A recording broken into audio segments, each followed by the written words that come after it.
السلام عليكم ورحمة الله وبركاته.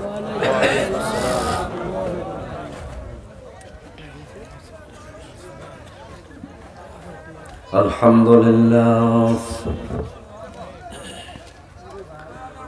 لله نحمده ونستعينه ونستغفره ونعوذ بالله من شرور أنفسنا ومن سيئات أعمالنا من يهد الله فلا مضل له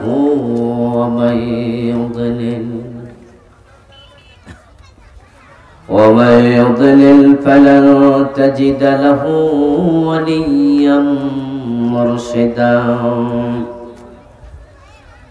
وأشهد أن لا إله إلا الله وأن محمدا عبده ورسوله أما بعد فقد قال الله تعالى في كلامه المجيد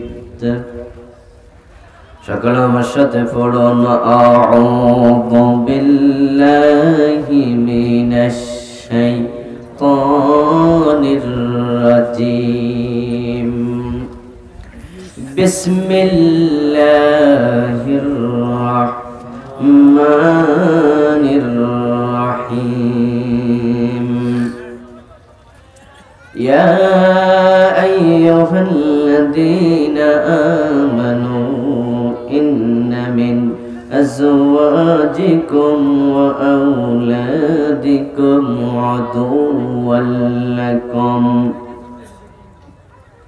عدوا لكم فاحذروهم وإن تعفوا وتصفحوا وتغفروا فإن الله غفور رحيم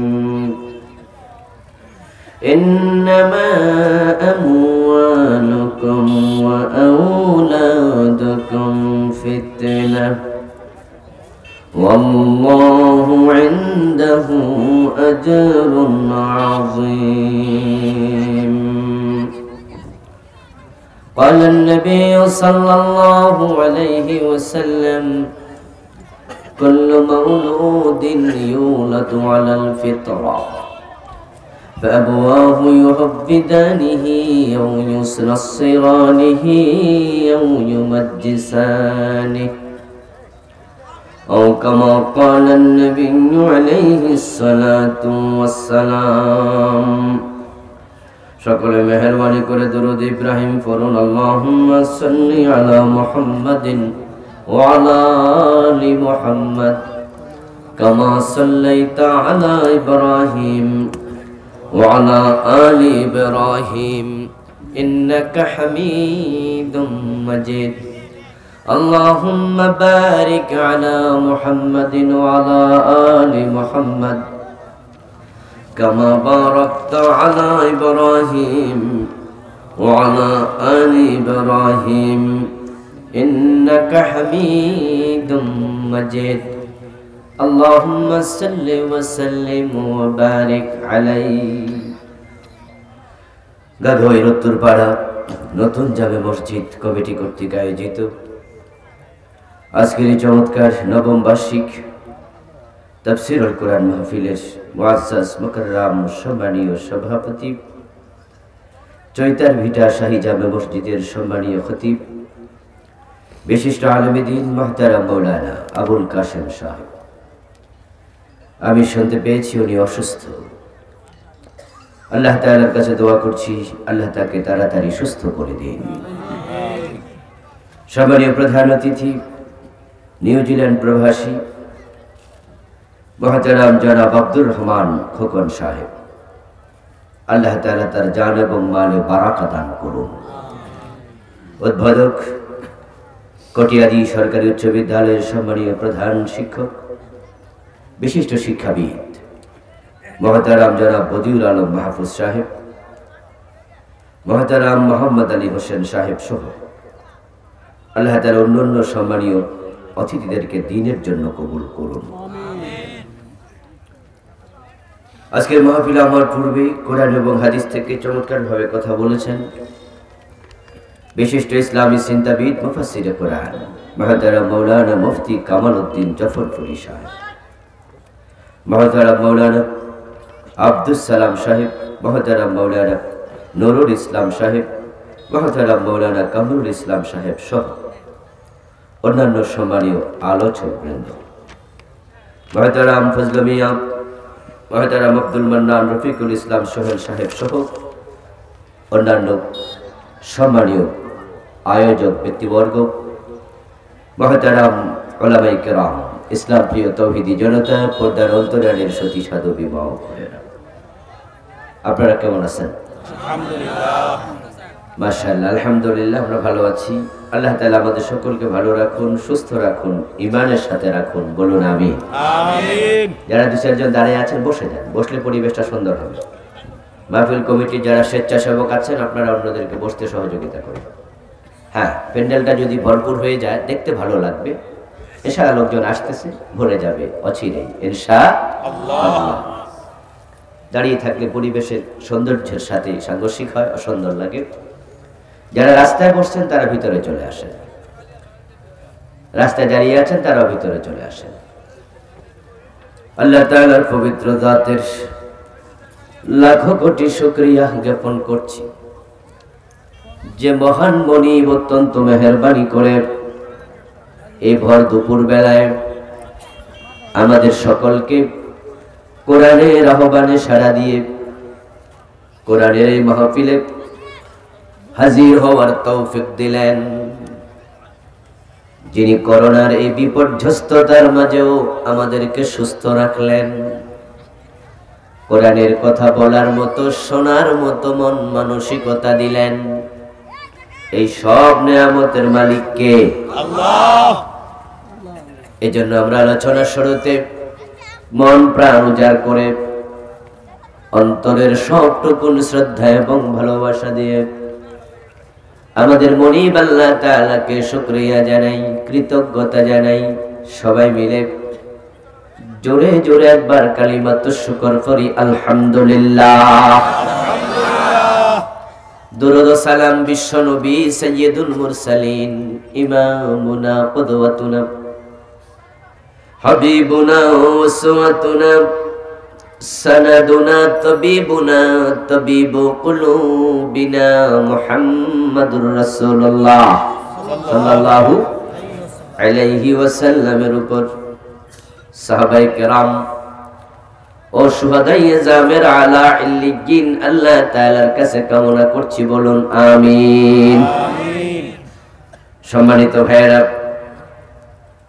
আমি আপনাদের সম্মুখে পবিত্র কোরআন মাজিদ থেকে সূরাতুত তাগাবুনের 14 এবং 15 নম্বর আয়াতে কারিমা তেলাওয়াত করেছি। বিশ্বনবীর পবিত্র মুখনসৃত ছোট্ট একখানা হাদিস পাঠ করেছি। আল্লাহ তাআলা তৌফিক দান করলে এখান থেকে কিছু কথা বলবো। আমার তৌফিকি ইল্লা বিল্লাহ। আল্লাহ তাআলা বলেন, হে ঈমানদারেরা, ইন্না মিন আজওয়াজিকুম ওয়া আওলাদিকুম আদুওয়াল লাকুম, নিশ্চয় তোমাদের কারো কারো স্ত্রী, কারো কারো সন্তান তার জন্য দুশমন হবে। কে বলছেন? কি হবে? দুশমন। আল্লাহ কখনো মিথ্যা কথা বলেন? তার কথাতে কোনো মিথ্যা নাই, যা বলেন সবটাই কি? ওয়ামান আসদাকু মিনাল্লাহি কিলা ওয়ামান আসদাকু মিনাল্লাহি হাদিসা। আল্লাহর চেয়ে সত্য কথা বলার ক্ষমতা কারো নেই। লা রাইবা ফি, তার কথার মাঝে কোনো সন্দেহ নেই। তিনি নিশ্চয় শব্দ দিয়ে বললেন ইন্না। ইন্না মানে কি? নিশ্চয়ই। তাহলে এমনি মিথ্যা বলে না, মিথ্যার সম্ভাবনা থাকে না। আবার বলতেছেন তাকিদ দিয়া, নিশ্চয়ই তোমাদের কারো কারো স্ত্রী, কারো কারো সন্তান হবে তোমাদের দুশ্মন। ফাহদারুহুম, সুতরাং তাদের ব্যাপারে তোমরা সাবধান থেকো, যেন তারা তোমাদের দুশ্মন হতে না পারে। এরপরে আয়াতে বলেন ইন্নামা আমওয়ালুকুম ওয়া আওলাদুকুম ফিতনাহ, যে টাকা পয়সার জন্য, সন্তানের জন্য পাগল হয়ে গেছো, এগুলো কিন্তু তোমাদের পরীক্ষার জায়গা। পরীক্ষায় যদি পাশ করো তাহলে ভালো, কিন্তু ফেল করলে মুসিবত আছে না নাই? আল্লাহ কাউকে সম্পদ দিয়ে পরীক্ষা করে, কারো থেকে সম্পদ কেড়ে নিয়েও পরীক্ষা করে। আসলে দুনিয়া আমাদের জন্য একটা পরীক্ষার জায়গায় মাত্র। পরীক্ষার হলে 3 ঘন্টা সময় ছাত্র যদি ঠিকঠাক মতো কাজে লাগায়, তাহলে রেজাল্টের দিন তার চেহারা উজ্জ্বল থাকে, ঠিক না? আর ওই 3 ঘন্টায় যদি খামখেয়ালি করে, অপচয় করে, সময় ভালো করে না রাখে, পরীক্ষাটা ভালো করে না দেয়, গল্প গুজব করে, জিমায়া জিমায়া টিচারের সামনে হাত তোলা দিয়ে আঙ্গুল দেখায়, স্যার স্যারে কয় যাও, এক আঙ্গুল দেখলে বুঝে প্রস্রাবখানায় যাইব। প্রস্রাবখানায় যাইয়া 15 মিনিট কাটায় হেলতে দুলতে, 3 ঘন্টার মাঝে আধা ঘন্টা গল্প করে কাটাইছে, ভালো লিখে নাই। পরীক্ষার হলে খামখেয়ালি করেছে, রেজাল্টের দিন চেহারা কালো হওয়ার সম্ভাবনা আছে না নাই? ঠিক দুনিয়াটাও আমাদের জন্য একটা পরীক্ষার জায়গা। আল্লাহ এখানে সম্পদ দিয়ে পরীক্ষা করবে, সন্তান দিয়ে পরীক্ষা করবে। زين للناس حب الشهوات من النساء والبنين والقناطير المقنطرة من الذهب والفضة والخيل المسومة والأنعام والحرث। আল্লাহ নারী দিয়া পরীক্ষা করবে, বাড়ি দিয়া পরীক্ষা করবে, গাড়ি দিয়া পরীক্ষা করবে। সম্পদ হাত থেকে কেড়ে নিয়া সাগরকে বলবে মাইলের পর মাইল জমিন তুই গ্রাস করে নিয়ে যা, নদী ভাঙ্গন হবে, ব্যবসা লস হয়ে যাবে, গাড়িটা অ্যাক্সিডেন্ট হয়ে যাবে, আপনার বিশাল জাহাজ কোটি কোটি টাকা দিয়ে কিনেছেন সাগরে ডুবে যাবে, হয় কিনা? এই সব হলো আপনার জন্য পরীক্ষা। যদি আপনি ওই সময়টা ভালো করে কাজে লাগান, পরীক্ষায় পাশ করবেন, এমন ভাবে পরীক্ষা দেন, আপনার এমন একটা সময় নতুন করে আবার আসবে যেদিন ফল প্রকাশ হবে। ওই ফল প্রকাশের দিন আপনার চেহারা উজ্জ্বল হয়ে যাবে।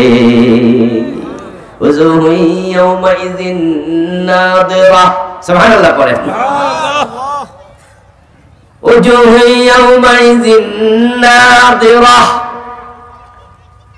আল্লাহ তাআলা কোরআন মাজিদে বলেন সেই দিন কিছু চেহারা হবে বড় উজ্জ্বল, মাথার মাঝে থাকবে আল্লাহর নূরের টুপি। সুবহানাল্লাহ। এমন সন্তানের বাবা হইছো, সন্তান তোমার জন্য ছিল পরীক্ষা। সন্তানকে আল্লাহ দিয়েছে তোমার সামনে পরীক্ষা স্বরূপ। তুমি সন্তানটাকে ঠিকঠাক মতো মানুষ করছো,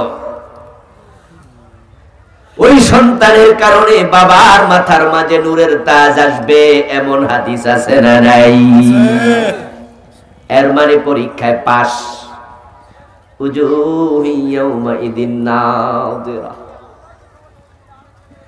আবার সন্তানকে কাজে লাগাও নাই ভালোভাবে। সন্তান আল্লাহ দিছে, তারে তুমি নাটকের অভিনেতা বানাইছো। তোমার মেয়েটাকে ক্লাস 2 বছর নার্সারি স্কুলে ভর্তি করে দিয়েছো। টাকা ছিল, তাই তুমি গানের মাস্টারকে বাড়িতে এনে ছেলেটাকে গান শিখাইছো। এমন আছে না নাই? ছেলে পরে বড় গায়ক হয়েছে, সিনেমার নায়ক হয়েছে, মেয়ে নায়িকা হয়েছে। শরীরের সৌন্দর্য মানুষে দেখাইয়া দিছে। সন্তান কোথায় দেয়া রাত কাটায়, কোথায় দিন কাটায়, কার সাথে মিশেছে, কোথায় গাঁজা খাইছে, কোথায় পতিতাবৃত্তি করেছে। তোমার মেয়েটা অন্যের বাসায় টেলিফোনের কল পাইয়া চলে গেছে, সেখানে ছেলের সাথে ব্যভিচার করে। তুমি মা, তুমি বাবা খবর রাখো নাই। যখন ধর্ষিতা হইয়া রক্ত বেশি যাইয়া মইরা গেছে, এখন তুমি কান্দ, প্রধানমন্ত্রীর কাছে আমি বিচার চাই। আমার মাইয়ারে দর্শন কইরা মারছে কেন? যখন দর্শন করলো তখন তুমি কোথায় ছিলা? যুবতী মেয়ে পরের বাসায় চলে যায়, সেখানে দর্শিতা হবে না তো হালুয়া রুটি খাবে নাকি?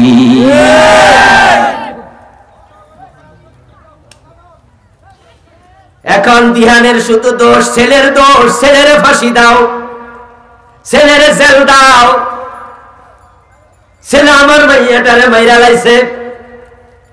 কেন আনুষ্কার মা তুমি কেন এখন কাঁদো? ও আনুষ্কার বাবা তুমি কেন কাঁদো?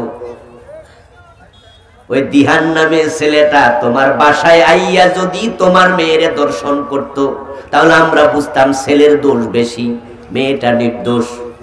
কিন্তু তোমার মেয়েটা তো ছেলের বাসায় যাইয়া উঠছে, এতে বোঝা যায় সে দর্শিতা হওয়ার জন্যই গেছে। বাবারে বাবা, আগে শুনতাম ফোলাফান যায়, আর মাইয়াও যায়। মেয়েটা ছেলের বাসায় হাজির হয়েছে, দর্শিতা হবে না তো হবে কি? কোন এলাকায় নাকি ভারতে একটা অঞ্চলে, সেখানে লোকজন রাস্তাঘাটে খোলামেলা জায়গাতে প্রস্রাব পায়খানা করে। ভারতের অধিকাংশ অঞ্চল এমন আছে যেখানে আপনার এখনো তারা টয়লেট বানায় না, রাস্তাঘাটে কাম সেরালায়। তো এলাকায় রীতি আছে, যদি কেউ রাস্তার পাশে বসেও কাপড় তোলা দিয়া তার হাজত সারে, কোনো অসুবিধা নাই। কিন্তু কেউ যদি তাকায় তাহলে মানুষ কত শরম নাই।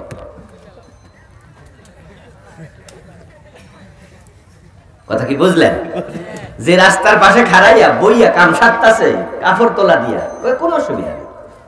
কিন্তু কেউ যদি ছাইয়া লায়, কত শরম নাই রে। আশ্চর্য আইন, আশ্চর্য আইন। ঠোঁটে লিপস্টিক লাগায় আছে, আর মাঝে বিউটি পার্লারের সাজগোজ সব নিয়া, তারপরে বুকের কাপড়টা ফালাইয়া। আল্লাহ তোমার বুকে যে সৌন্দর্য দিছে, এটারে জোড়া তালি দিয়া আরো বাড়াইয়া তারপরে রাস্তায় হাঁটো। যুবক যদি তাকায়, কয় তুই শরম নাই, তাকাইলি কেন? আশ্চর্য, তাই তুমি দেখাইলা কেন?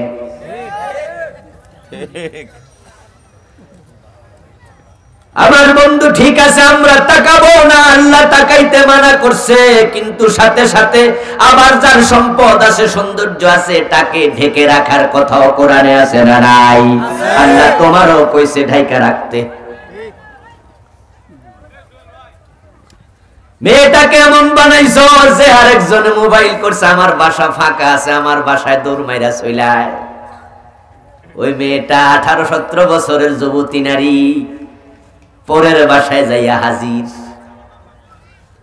পত্র পত্রিকায় যা পড়লাম, যা দেখলাম, মেসেজ নিউজে যা পাইলাম, মেয়েটা সাধারণ ধর্ষণে মরে নাই, জঘন্য কিছু করা হয়েছে। এতে বোঝা যায় মেয়েটার সাথে দিহানের এই জাতীয় নিকৃষ্ট সম্পর্ক, এটা আজকে নতুন নয়। এই সম্পর্ক অনেক দিন আগ থেকেই চলছিল। যদি সেদিন তারা ব্যভিচার করে মেয়েটা সুন্দর করে ঘরে ফিরে আসতো, দিহানের মাও জানতো না, আনুষ্কার মাও জানতো না, দুনিয়ার কেউ জানতো না তারা যে ব্যভিচারী। এরকম হাজার হাজার আনুষ্কা, হাজার হাজার দিহান বাংলাদেশে আছে না না?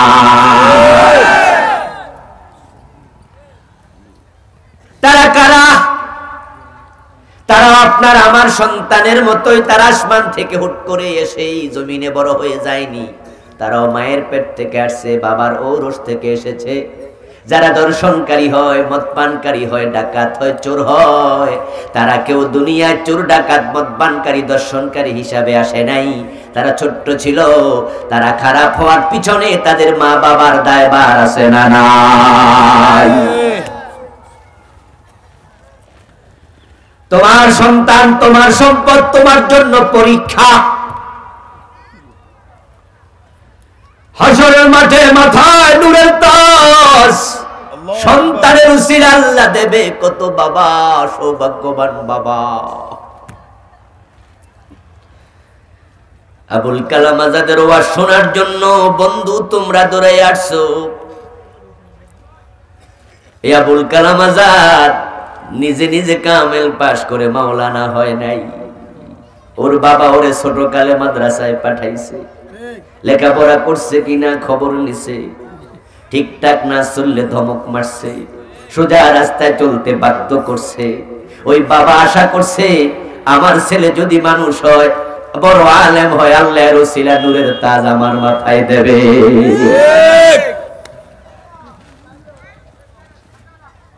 আমির হামজা এমনি আমির হামজা হয়ে যায় নাই, তারেক মনোয়ার এমনি তারেক মনোয়ার হয় নাই, মামুনুল হক এমনি মামুনুল হক হয় নাই, আল্লামা সাইদি নিজে নিজে সাইদি হয় নাই। তাদের প্রত্যেকের পিছনে মা বাবার ভূমিকা আছে না না?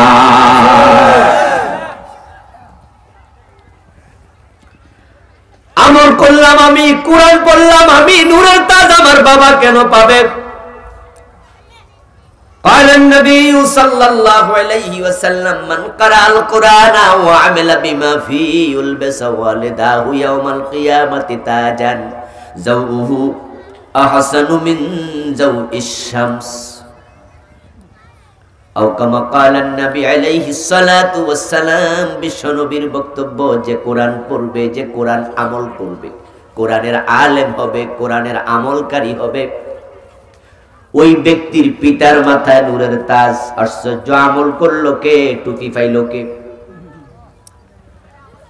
অথচ অন্য হাদিসে পাওয়া যায় মান কারা হারফাম মিনাল কুরআনি ফালাহু আশরু হাসানাত। যে ব্যক্তি কোরআনের একটি হরফ পড়বে তার আমলনামায় 10টা নেকি দেয়া হবে। তাহলে যে ব্যক্তি কোরআন পড়বে, কোরআন মানবে, নূরের তাজ তার মাথায় দেয়া হবে। এটা না ছিল যৌক্তিক কথা? চাকরি করছি আমি, বেতনও পাবো আমি, ঠিক না? বিয়া করছি আমি, বউ আপনি পাইবেন, এটা কেমন কথা হইলো? এটা যুক্তিতেই মিলে না। বিয়া করছেন আপনি, বউ পাবেন আপনি, চাকরি করছেন আপনি, বেতন পাবেন আপনি, আমল করছেন আপনি, জান্নাত পাবেন আপনি, আমল করছেন আপনি, নূরের তাজ পাবেন আপনি। এটা না যুক্তি। কিন্তু হাদিসে বলা হলো বাবার মাথায় নূরের তাজ, মানে কি? হাদিসটা কি ভুল? না। কথা বলেন না জোরে একটু। হাদিস কি ভুল? না রে বন্ধু। বাবার মাথায় নূরের তাজ, এর কারণ আছে। বাবা পরীক্ষায় পাস করছে, সুবহানাল্লাহ। এই সন্তান তার কাছে পরীক্ষা ছিল, সে পাস করছে। বাবা পরীক্ষা পাস করার কারণে বাবারে পুরস্কার দিছে। কিন্তু কিছু কিছু সন্তান হবে দুশ্মন, কারো কারো বউ হবে তার দুশ্মন। এ কথা কে বলতেছে? আল্লাহর নাম আসতে করলে মজা লাগবে না তো, জোরে বলতে হবে। কে বলছে? এর চেয়ে মধুর নাম পৃথিবীতে আর নাই, আল্লাহ। আলা বিযিকরিল্লাহি তাতমাইন্নুল কুলুব। যখন কোনো কারণে কখনো একটু ডিপ্রেশনে ভুগি, তখন দুটি কাজ করি। যখন একটু মানসিক একটু কোনো কারণে একটু টেনশন আছে, দুটা কাজ করি। একটা হলো দুরূদ ইব্রাহিম পড়ি, আর একটা হলো আল্লাহ আল্লাহ শব্দটা বেশি বেশি বলি। তখন মজা লাগে এবং দেখি অল্প সময়ের ব্যবধানে ডিপ্রেশনটা চলে যায়। আলা বিযিকরিল্লাহি তাতমাইন্নুল কুলুব। আল্লাহর নাম স্মরণ করলে কলবে প্রশান্তি আসবে। কে বলেছেন? আল্লাহ। ইতিকাদের সাথে আল্লাহর মতো এত সুন্দর নাম আর পৃথিবীতে নাই। এবং শব্দটা এমন বললে পুরাটা গাল মোটা হয়ে যায়, ভরে যায়। আল্লাহ, সুবহানাল্লাহ। কারো কারো সন্তান তার জন্য হবে দুশ্মন। এর মানে কি? এর মানে হলো হাসরের ময়দানে সন্তান যখন ধরা পড়ে যাবে, আমল নামার মাঝে শুধু কবিরা গুনাহ। এই আনুষ্কার মা ধরা খাইয়া যাবে। আনুষ্কা বড় হতবাগী নারী। জেনা ব্যভিচার করলে ঈমান যায় না, কবিরা গুনাহ হয়। কিন্তু জেনা অবস্থায় মারা গেলে ঈমানটা থাকে না। قال النبي صلى الله عليه وسلم لا يزني الزاني حين يزني وهو مؤمن। জেনাকারী জেনা করে না, যদি জেনা করা অবস্থায় মারা যায় তার ঈমানটা থাকে না। জেনা করা অবস্থায় কলবে ঈমান থাকে না। এই হাদিসের ব্যাখ্যায় পাওয়া যায় জেনা করা অবস্থায়, চুরি অবস্থায়, ডাকাতি অবস্থায় ঈমানহীন হয়। এর মানে তার কলব থেকে ঈমানটা বের হয়ে শূন্যে জ্বলতে থাকে। যদি সে জেনা থেকে বের হয়ে যায় ঈমানটা আবার ফিরে আসে। কিন্তু আনুষ্কার ঈমানটা তো ফিরে আসার সুযোগ নাই, সে তো জেনা অবস্থায় মরে গেছে। হাসরের ময়দানে জাতীয় আনুষ্কারা দাঁড়ায় যাবে মায়ের বিরুদ্ধে, বাবার বিরুদ্ধে মামলা নিয়া। ওই সালমান খান আত্মহত্যা করেছে সিনেমার নায়ক, দাঁড়ায় যাবে বাবার বিরুদ্ধে মায়ের বিরুদ্ধে মামলা নিয়া। যে সমস্ত মেয়েরা লাখ লাখ কবিরা গুনাহ, কোটি কোটি কবিরা গুনাহ নিয়ে মরছে, ছেলেরা মারা গেছে, আল্লাহ বলবে যা যা জাহান্নামে যা, খুজুহু ফাগুল্লুহু সুম্মাল জাহিমা সাল্লু। ও ফেরেশতারা তারে ধর, তারে হাতের মাঝে হাত কড়া পোড়া, পায়ের মাঝে ডান্ডা বেরি পড়ায়া দে। সুম্মাল জাহিমা সাল্লুহু, তারপরে জাহান্নামের মাঝখানে ফেলে দে। তখন ওই ব্যক্তিকে আত্মপক্ষ সমর্থনের সুযোগ দেয়া হবে। কথা বলতে তুমি অনুমতি পাবে, কোনো কথা থাকলে বলো, তোমাকে এখনই জাহান্নামে ফেলে দেয়া হবে। ফাঁসির আসামিকে ফাঁসি দেওয়ার আগে বলা হয় তোমার শেষ কোনো কথা আছে নাকি, কোনো আশা আছে নাকি, ঠিক না? বলে না কিছু খাইবে নাকি? ফাঁসির আসামিদেরকে বলে তোমার শেষ আশাটা সম্ভব হলে আমরা পূরণ করতে চাই। যদি ফাঁসির আসামি বলে যে আমি এটা কাঁঠাল খেতে যাই, সরকারের লোকেরা টাকা খরচ করে হলো ব্যবস্থা করার চেষ্টা করে, যদি কোনো কাঁঠাল পাওয়া যায় কাউরান বাজার আইসা হইলো নিয়ে যাবে পুরান ঢাকায়, নিয়ে যাবে জেলখানা, ঠিক আছে খাও। আল্লাহ তাআলা তাকে সুযোগ দেবেন। তখন ওই নায়িকা, ওই গায়িকা, ওই নায়ক, গুনাহগার, জালেম বলবে আল্লাহ, ওই মদপানকারী ছেলেটা বলবে, আনুষ্কা বলবে আল্লাহ আমার এত কবিরা গুনাহ, আমি একাই বুঝি দায়ী। যদি আমার মা আমারে কন্ট্রোলে রাখতো, বাবা বোরকা সিলাইয়া দিত, আমারে আমার বাবা নাসের স্কুলে ভর্তি না করত, আমি রাতের বেলায় কার সাথে সময় কাটাইছি যদি একটু কন্ট্রোল করত, ধমকায়া সোজা পথে দিত, আমার ওই কওমি মাদ্রাসায় আলিয়া মাদ্রাসায় ভর্তি করত, আমার দোস্ত কামেল পাশ করছে, হে কত বড় আলেম হয়েছে, কত ওয়াজ করে মানুষে হেদায়াতের পথে ডাকছে, আমিও তার মতো হতে পারতাম। কিন্তু বাবা তো আমার মাদ্রাসায় না দিয়া গানের স্কুলে দিছে, আমার একা দোষ কেন? বাবা ডারে ডাকো। আমি যে কটিয়াদি কলেজে গেছি, কটিয়াদি স্কুলে গেছি, আমি সুন্দরী যুবতী, আমি আমার বাবার সামনে তো গেছি, বাবা দেখছে, মা দেখছে, কেমনে সাইজা গুইজা গেছি, আবার বুকের সৌন্দর্য পরপুরুষ দেখেছে, চেহারার সৌন্দর্য পরপুরুষ দেখেছে, এমন ভাবে বোরকা গায়ে দেয়, বোরকাটা এত টাইট ফিট, দেহের কোন অঙ্গ কেমন বোরকার ভিতর থেকে স্পষ্ট হয়ে যায়, পিছন দিয়া আবার রশি দিয়া মাজার সাইজ কত সেটাও দেখায়, এমন বোরকাওয়ালাও আছে না নাই?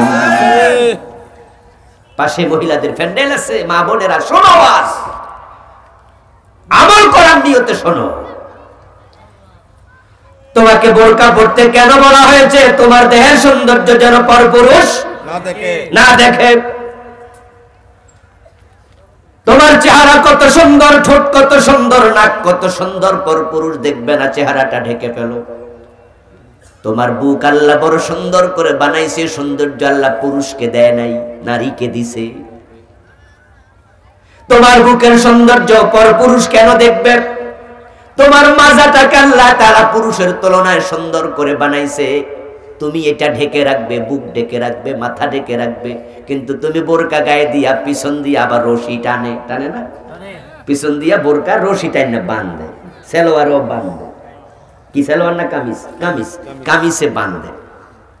এখন পেছন দিয়া তাকালে দেখা যায় তার শরীরের ডিজাইন, সাইজ। পর পুরুষ তাকায়া মজা নেয়। যতজন তাকাবে খারাপ নজরে তাদের একটা করে কবিরা গুনাহ হবে। 1000 লোক যদি তাকায় তাদের ইন্ডিভিজুয়াল 1000 একটা কবিরা গুনাহ, আর তোমার নিজের একাই হবে 1000 কবিরা গুনাহ। এই হাজী সাহেব বাবা, তুমি কি দেখোনি তোমার মেয়ে সুন্দরী করে যে যায় ক্রস ওড়না, ক্রস ওড়নাটা এইভাবে বুকের উপরে ক্রস করে দেয়, বুকের দুই পাশ থেকে মানুষ দেখে, দেখে না? তোমার মেয়ে সুন্দরী লিপস্টিক লাগাইয়া গেছে, তুমি কি দেখোনি মানুষ তার দিকে তাকাচ্ছে? তুমি কেন বোরকা সিলাইয়া দিলা না?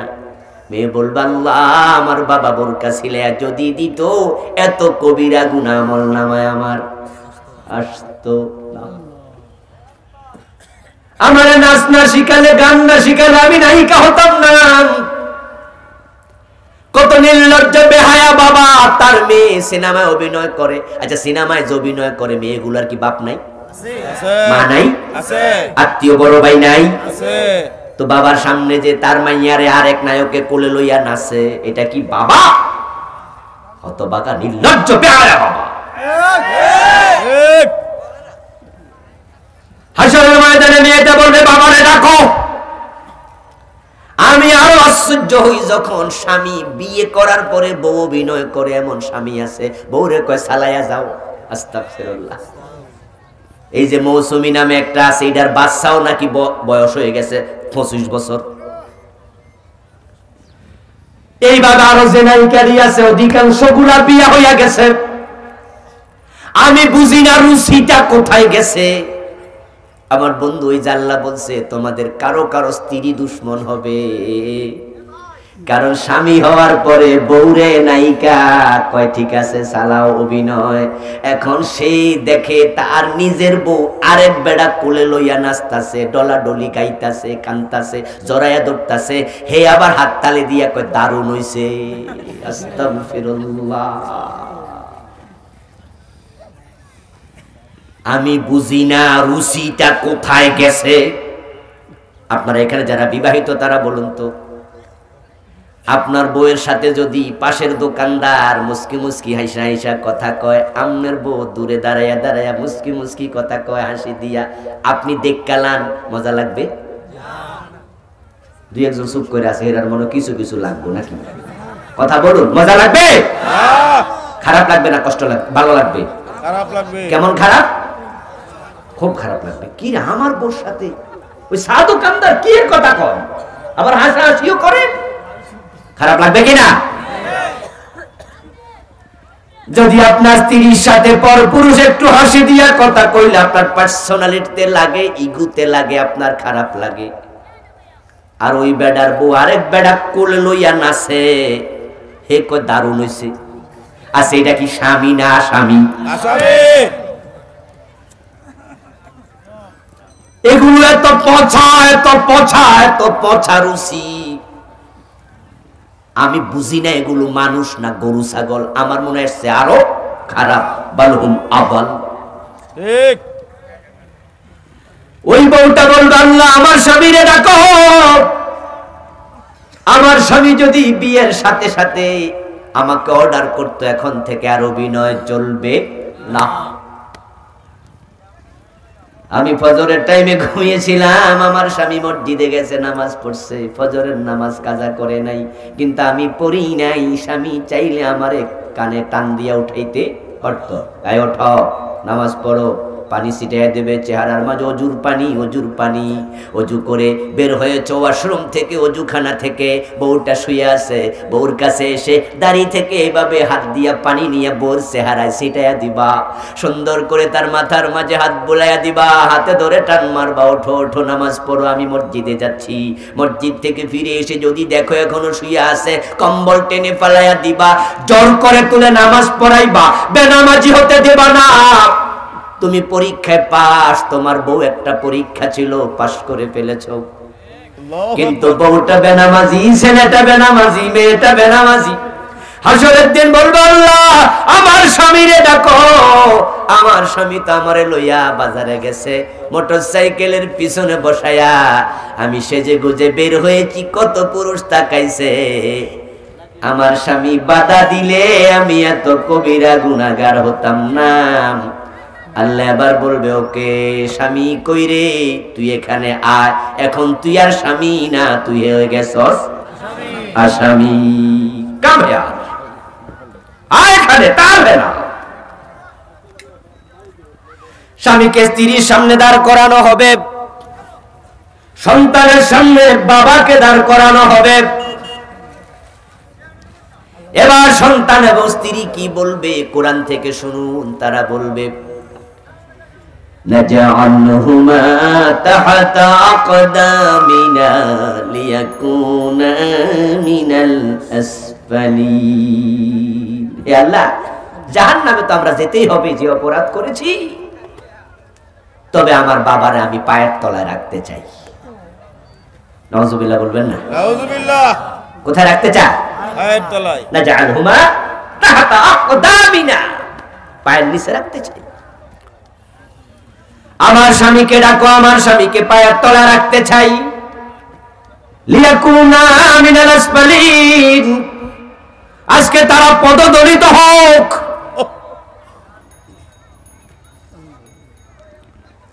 রাসূলুল্লাহ সাল্লাল্লাহু আলাইহি ওয়াসাল্লাম বলেন, কুল্লু মাউলুদিন ইউলাদু আলাল ফিতরা, কোন সন্তান অপরাধী হয়ে আসে নাই, কোন মদখোর হয়ে জন্ম নেয় নাই। দুনিয়াতে মানব সন্তান যখন আগমন করেছিল, তাদের কলবের মাঝে একটা গুনাহ, কথা কোন না কিছু, একটা গুনাহ ছিল না। তাদের আমলনামা ছিল একবারে সাদা কাগজের মতো ধবধবে পরিষ্কার সাদা। قال النبي صلى الله عليه وسلم إذا أذنب المؤمن كانت نقطة سوداء في قلبه, এটা ছিল ধবধবে সাদা। যখনই সে একটা গুনাহ করেছে, কলবের মাঝে একটা কালো দাগ পড়েছে।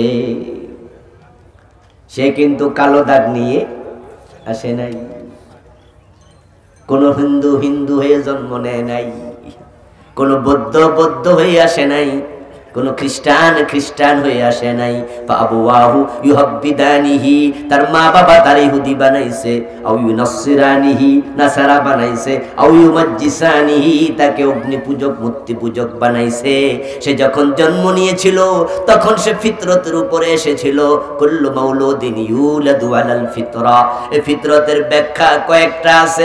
এক নাম্বার ব্যাখ্যা হলো, আল্লাহ তাআলা রূহের জগতে প্রশ্ন করেছিলেন, আলাস্তু বিরাব্বিকুম, ক্বালু বালা, আমি কি তোমাদের রব নই? তখন সকল রূহ বলছিল, হ্যাঁ আপনি রব, আমরা আপনার গোলাম। এই স্বীকৃতির নাম ফিতরা, এটা নিয়ে সে এসেছিল, আল্লাহকে স্বীকার করে এসেছিল আপনি রব। কিন্তু তার মা তাকে মূর্তি পূজক বানাইছে। মা যখন মূর্তির সামনে নম করেছে, সন্তানটাও তাই শিখেছে। আবার মা যদি কোরআন তেলাওয়াত করত, মা যদি নামাজি হতো, ওই ল্যাংটা সন্তান পাজামা পাঞ্জাবি পড়তে জানে না, ওই 2-3 বছর বয়স হয়ে মায়ের পাশে দাঁড়ায়া ল্যাংটা রুকু সিজদা শুরু করে দেয়, ঠিক না? মা যখন নামাজে খাড়া, দেখবেন পিছিয়ে যাইয়া মার ছাইয়া এরকম করে। পেন্সিল নষ্ট করেছে, মা পাজামাটা খুলে দিয়েছে, পরেরটা পরাই নাই, এখনো ল্যাংটাই আছে। এই অবস্থায় মা কয়, একটু বয়, আমি নামাজটা পড়ে আসি, তোরে প্যান্ট পরাইয়া দেব। মা নামাজে খাড়া, ল্যাংটা নামাজ শুরু করে দেয়। মা যদি কোরআন তেলাওয়াত করে, কোলের মাঝে 3 মাস 5 মাস 6 মাস বয়সের বাচ্চাই দেখবেন মা কোলে নিয়ে কোরআন তেলাওয়াত করে, কোলে বসায়া বাচ্চাটা কোলে বসে বসে আল্লাহর কোরআন দেখতে শুরু করে। আবার মা যদি জি বাংলা স্টার জলসা দেখে, কোলে বসে বাচ্চাটাও নাটক সিনেমা দেখা শুরু করে। সন্তান পরীক্ষা, সম্পদ পরীক্ষা। সাবধান, পরীক্ষায় ফেল করো না। আমার ভাইরা আমার, ভালো করে শুনুন, এই সন্তানগুলোকে আমরা নিজেরা ভালো মানুষ যদি করি, তারা সম্পদ হবে। সম্পদ দুনিয়াতে আপনার সন্তানের কারণে আপনার চক্ষু জুড়াবে, সুনাম হবে, অমুকের বাবা, ঠিক না? আখেরাতে নূরের তাজ মাথায় আসবে। এবার আপনি বলুন তো, যে লোকটাকে আল্লাহ তাআলা নূরের তাজ মাথায় দিয়া সম্মানিত করছে, তারে কি আল্লাহ জাহান্নামী বানাতে পারে?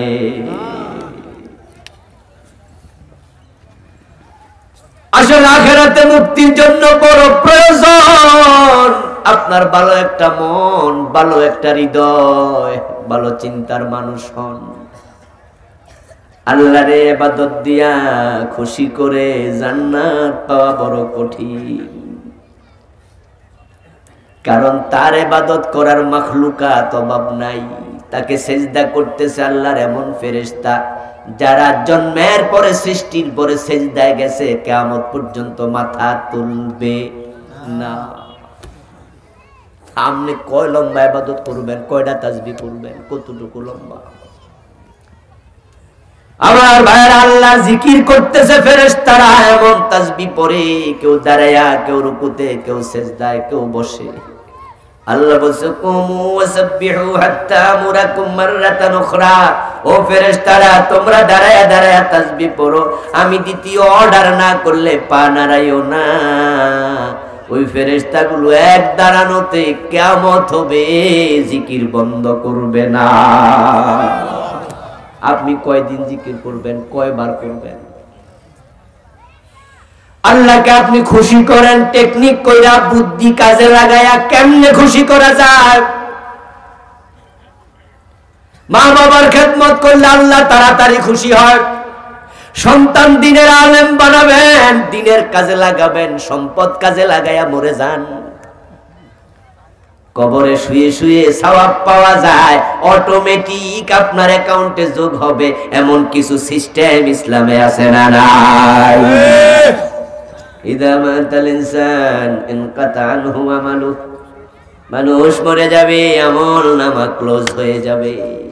ইল্লা মিন সালাসা, তবে 3টা অ্যাকাউন্ট 24 ঘন্টায় কখনো ক্লোজ হয় না। আমাদের দেশে কিছু কিছু কোম্পানি, আপনার ব্যাংকের এটিএম বুথ আছে, এখন প্রায় ব্যাংক এগুলা চালু করে দিছে। 4টা বাজে যাবেন, টাকা জমা দিতে পারবেন না, 4টার পরে তুলতেও পারবেন না। গেলে দেখবেন ব্যাংকগুলোর গেট বন্ধ, ভিতরে অফিসাররা কাজকর্ম করছে, কয় ক্লোজিং চলছে। আপনি চাইলেও টাকা তুলতে পারবেন না, জমা দিতে পারবেন না, আগামী দিন আইসেন, অফিস আওয়ার শেষ। কিন্তু এটিএম বুথে 24 ঘন্টায় টাকা তোলার সুযোগ আছে না নাই? কোম্পানি গ্রাহকের জন্য সুবিধা করে দিছে, কারণ রাতের 3টা বাজেও টাকা দরকার হবে, হাসপাতালে রোগীর চিকিৎসা হবে, হাসপাতালে এই মুহূর্তে নেওয়া লাগবে, অপারেশন জরুরি ভাবে করা লাগবে, টাকা নাই। কিন্তু হাসপাতালে গেলে তো আগে টাকা জমা দেও, তারপরে চিকিৎসা, ঠিক না? বিভিন্ন টেস্ট যখন করেন, টাকা কি পরে নেন আগে নেন? আগে টাকা জমা দিয়া যার স্লিপটা নিয়ে আসেন যান। তো কোম্পানি কয় তাহলে এটিএম বুথ খুলে দিলাম, এখন 24 ঘন্টা খোলা। এটিএম বুথের মাধ্যমে এখন টাকা জমাও দেয়া যায়, টাকা আবার তোলাও যায়, সুযোগ আছে। আমার আল্লাহ তাআলা তার বান্দাদের জন্য কিছু এটিএম বুথের সিস্টেমে এমন আমলনামা রাখছে, যেটা কিয়ামত পর্যন্ত ক্লোজ হবে না। আপনি মরে যাবেন, ও বন্ধু, রেখে গেছেন কোটি কোটি টাকা, এগুলো মানুষ বাগযোগ করে খেয়ে ফেলবে। তারা নেবে, কোনো সওয়াব নাই, আপনি পাইলেন না সাদাকায়ে জারিয়া। কিন্তু সেই টাকা থেকে কিছু টাকা দিয়া যদি একটা মসজিদ বানায়া দেন, একটা মাদ্রাসা বানায়া দেন, একটা ব্রিজ করে দেন, জনসেবার কাজ করেন, যতদিন এই মসজিদ থাকবে ওই আমলনামায় সওয়াব কিয়ামত পর্যন্ত যেতেই থাকবে। কি সুযোগটা আল্লাহ করে দিছে, কিন্তু আপনাকে আল্লাহ টাকা দিছে, এই কামটা আপনি করলেন না, দোষটা আল্লাহর না আপনার? কথা কয় না কেন ভাই? দোষটা কার? সুযোগ তো আপনার ছিল। আপনার সন্তান আল্লাহ দিছে, সন্তান কে দেয়? আল্লাহ। কথা বলেন আমার, কে দেয়? আল্লাহ। আপনি সন্তান পাইছেন নিজে নিজে? না, অসম্ভব। কোটি কোটি টাকার মালিক একটা সন্তান হয় না, মনে আছে না? না, 10টা বছর চলে গেল, 20 বছর চলে গেল। আরে সিলেটে কয়দিন আগে এক জায়গায় একটা মাহফিল করতে গেলাম, একজন মুরব্বীর সাথে দেখা হলো। রাতের বেলা আমাদের রাখলেন, খাওয়ালেন, খুব আদর যত্ন করলেন, নাস্তা পানি করাইলেন। দাড়ি ফাঁকা মুরব্বী। তো আমি জাস্ট এক পর্যায়ে কিউরিওসিটি বললাম যে আপনার সন্তান টন্তান কে কি করে, এত আদর করতেছে, একটু খোঁজ খবর নিচ্ছি। বলল সন্তান তো নাই। কত সুন্দর বাড়ি, বর্তমান স্পিকার শিরিন শারমিন চৌধুরী, উনার আত্মীয়, খুব নিকট আত্মীয়, ক্ষমতাওয়ালা মানুষ, টাকাওয়ালা মানুষ, সন্তান নাই। 1000 কোটি টাকার মালিক, সন্তান নাই, এমনও আছে। আহা, যদি কোটি টাকা খরচ করলে সন্তান হতো, তারা সেটা করতে রাজি ছিল। আল্লাহ তাআলা সূরা আল ওয়াকিয়াতের জন্য বলছেন, আফারাআইতুম মা তুমনুন আনতুম তাখলুকুনাহু আম নাহনুল খালিকুন। ও স্বামী, তুমি স্ত্রীর বিছানায় গিয়েছো, তাকে সঙ্গে নিয়েছো, সঙ্গ দিয়েছো বটে, কিন্তু তার পেটের বাচ্চা কিন্তু তুমি বানাও নাই, বানাইছে কে? আল্লাহ। আনতুম তাখলুকুনাহু আম নাহনুল খালিকুন। আল্লাহ প্রশ্ন করে, তোমরা বানাও না আল্লাহ বানায়? কে বানায়? আল্লাহ। আপনার আল্লাহ তাআলা সন্তান দিয়েছে, এটা পরীক্ষা ছিল। যদি আপনি তাকে মাদ্রাসায় পাঠাইয়া দিতেন, আলেম বানাতেন, আলেম বানাইয়া আলেম পাশ করাইয়া ফাজেল কামেল পাশ করানোর সাথে সাথে ডাক্তার হওয়া যায়, ইঞ্জিনিয়ার হওয়া যায়, অফিসার হওয়া যায়, ম্যাজিস্ট্রেট হওয়া যায়। মাদ্রাসা লাইন আলেম পাশ করে ইউনিভার্সিটির প্রফেসর হওয়ার সুযোগ আছে না নাই? আছে। ডাক্তার হওয়ার সুযোগ আছে না নাই? সে নামাজ পড়বে, কোরআন পড়বে, মানুষকে দিনের কথা বলবে। আপনি আপনার সন্তানকে দাওরা মাদ্রাসার মুহতামিম বানাবেন, মুহাদ্দিস বানাবেন, কামেল মাদ্রাসার মুহাদ্দিস বানাবেন। আপনার সন্তান হাজার হাজার মানুষকে দিন শিখাবে। এগুলা হলো উত্তম কাজ। এমন কাজ আপনি এবার মরে যান, আপনার সন্তানের কারণে তাকে সে যত মানুষকে শিখাবে দিন, তারা যতজন আমল করবে, সে শিখেছে সে আরেকজনকে শিখাবে, সে শিখেছে সে আরেকজনকে শিখাবে। এইভাবে যতদিন এই তরতিব চলতে থাকবে, আপনি কবরে বসে সওয়াব পেতে থাকবেন। আল্লাহু আকবার। আপনার আল্লাহ সন্তান দিছে, এই ভালো কাজের সুযোগ আপনার আছে না নাই? আছে। কিন্তু আপনি কি করলেন? আপনি মক্তবে দিলেন না, কিন্ডারগার্টেনে দিলেন, আপনি মাদ্রাসায় দিলেন না, কলেজে দিলেন। আপনি সন্তানকে কোরআন শিখান না, ইংরেজি শিখালেন। এখন আপনার সন্তান নিজেও নামাজ পড়ে না, তার পরিবারও বেনামাজি হবে। আপনার জানাজার নামাজে সে আসবে, হয়তো টুপিটাও থাকবে না, অন্যের থেকে হাওলাত নিয়ে টুপি মাথায় দেবে। আপনার জানাজার নামাজে সে দোয়া শিখবে, সে হুজুর জানাজাটা কেমনে পড়ে একটু শিখাই দেন তো। হুজুর বলবে 4 তাকবীরের সাথে এই ইমামের পিছনে ফরজে কিফায়া জানাজার নামাজ পড়ছি, এই হলো জানাজার নামাজের নিয়ম, এটা হলো সিস্টেম। জি হুজুর, মাশাআল্লাহ, শিখছি। Engineer, MA pass, BA pass, professor সাহেব ব্যাংকার সাহেব, ব্যবসায়ী সাহেব এই মাত্র সিস্টেম শিখছে, এখন আল্লাহু আকবার বলে নামাজ শুরু। বলুন তো তাকবীর দেওয়ার পরে দোয়া আছে না নাই? আছে। তো এটা উনি কবে শিখবো? এই মাত্র তো নিয়ত শিখছে, এখন তো দোয়া আছে, তারপরে দুরুদ আছে, তারপরে আবার তৃতীয় তাকবীরের পরে লম্বা দোয়া, যেটা জানাজার যার জানাজা হচ্ছে, নামাজ হচ্ছে, যার জানাজার নামাজ হচ্ছে তার জন্য দোয়াটা মূলত তৃতীয় তাকবীরের পরে। আল্লাহুম্মা গফির লি হাইয়িনা ওয়া মাইয়িতিনা ওয়া শাহিদিনা ওয়া গায়িবিনা, আছে না? আছে। আল্লাহুম্মা গফির লাহু ওয়ারহামহু ওয়াফিহি ওয়াফু আনহু ওয়া আকরিম নুজুলাহু ওয়া ওয়াসি মুদখালাহু আল্লাহুম্মা গসিলহু বিল মাই ওয়াস সালজি ওয়াল বারদ কামা ইউনাক্কা আস-সাওবুল আবয়াদু মিনাদ দানাস আল্লাহুম্মা باعد بينه وبين خطاياه كما باعدت بين المشرق والمغرب اللهم أبدله زوجا خيرا من زوجه وأهلا خيرا من أهله وولدا خيرا من ولده اللهم نقه من الذنوب اللهم ادخله الجنة اللهم أجره من النار। বিশ্বনবী এই তাকবীর দেওয়ার পর অনেক দোয়া পড়তেন, এগুলাই হলো মাইয়িতের জন্য আসল দোয়া। ঠিক। কিন্তু যেই বেটাই মাত্র নিয়ত শিখছে, এত বড় দোয়া শিখবো কোন দিন? সে তো তাকবীর দিয়া দাঁড়ায় আছে, কিছুই জানে না, তার মাধ্যমে তুমি পাইবা না কিছু। অথচ তারে যদি আলেম বানাইতা, তুমি তার দোয়াই শুধু পাইতা না, সাদাকায়ে জারিয়া সওয়াব পাইতা। কিছু মানুষের চেহারা উজ্জ্বল হবে যারা পরীক্ষায় পাশ করছে, কাজে লাগছে। এখন আমরা যারা এখানে আছি, আমরা তো বাবা, আমরা তো দাদা, আমরা তো নানা, আমরাও মা, আমরাও খালা। আল্লাহ আমাদের কুল জুড়েও সন্তান দিয়েছেন, এখন কিছু ভালো সন্তান এই জমিনে দরকার আছে না না? কিন্তু ভালো মানুষের সংখ্যা দিন দিন কমে না বাড়ে? কমে। ভালো যদি কমে যায়, আলটিমেট খারাপ বেড়ে যাবে। এখন খারাপ যদি বেড়ে যায়, সাদাকায়ে জারিয়া যেমন আছে, গুনাহে জারিয়াও আছে।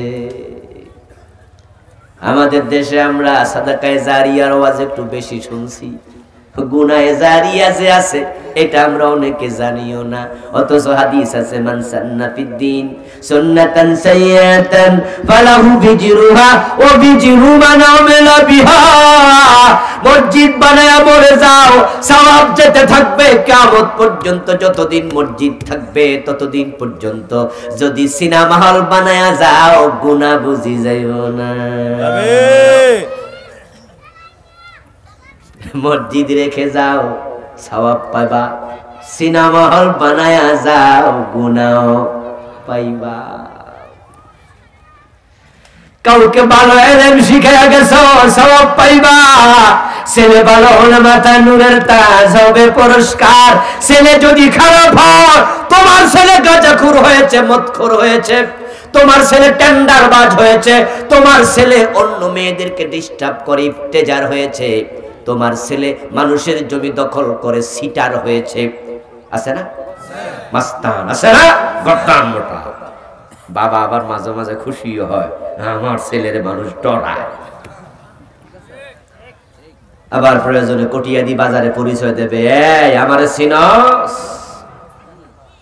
আমি কিন্তু অমকের বাবা।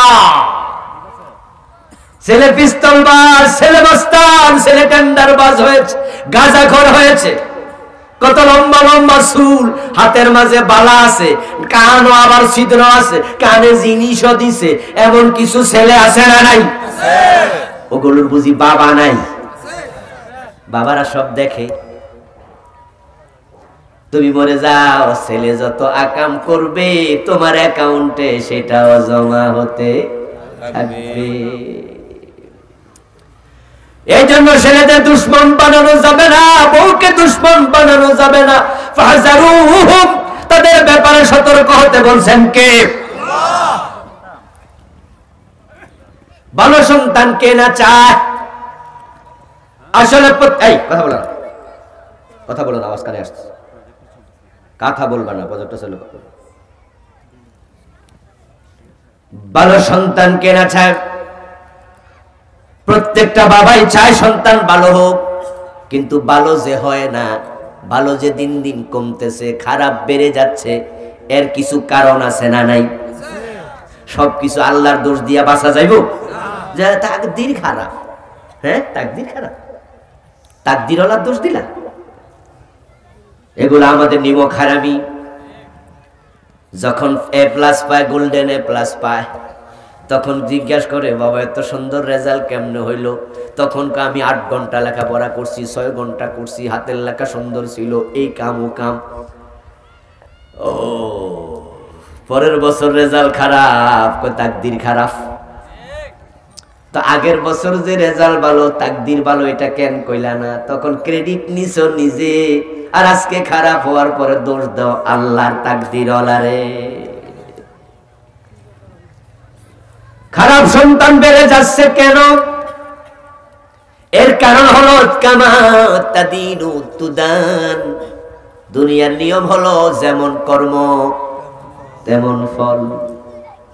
ইন্নাকা লা তাজনি মিনাশ শাওকিল ইনাব, বিখ্যাত আরবি প্রবাদ, তুমি কাঁটাওয়ালা গাছ রোপণ কইরা আঙ্গুর ফল আশা করিও না। আম গাছ লাগাইলে সেখানে জাম হবে না। ঠিক। সন্তানরা হলো মা বাবার কাছে কাঁচা মাটির মতো, কুমারের কাছে কাঁচা মাটি যেমন, ওই আপনার কোলের সন্তান আপনার কাছে ঠিক তেমন। কুমার কাঁচা মাটি দিয়া গটি বানায়, বাটি বানায়, লোটা বানায়, ডাকনা বানায়, ডেকসি বানায়, পাতিল বানায়, কলস বানায়। একই কাঁচা মাটি, এক একটা এক এক রকম হইছে। মাটির মন মতো না কুমারের মন মতো? কুমারের মন মতো। কুমার চাইছে গটি বানাবো, তাই এমন ভাবে বানাইছে গটি হইছে। কুমার চাইছে আর একটু কাঁচা মাটি, এটা দিয়া গটি বানাবো না, এটা দিয়া বানাবো পাতিলের ঢাকনি, ঢাকনি হইছে। আপনি ছেলের মেডিকেল কলেজে ভর্তি করছেন, সে তো ডাক্তারি হবে। আর একটার ইঞ্জিনিয়ারিং কলেজে ভর্তি করছেন, সে ইঞ্জিনিয়ার হবে। আর একটার মাদ্রাসায় ভর্তি করছেন, সে আলেম হবে। এখন আপনি কি বানাতে চান? ছেলের দোষ দিয়া লাভ নাই, এটা সিদ্ধান্ত আপনাকে নিতে হবে।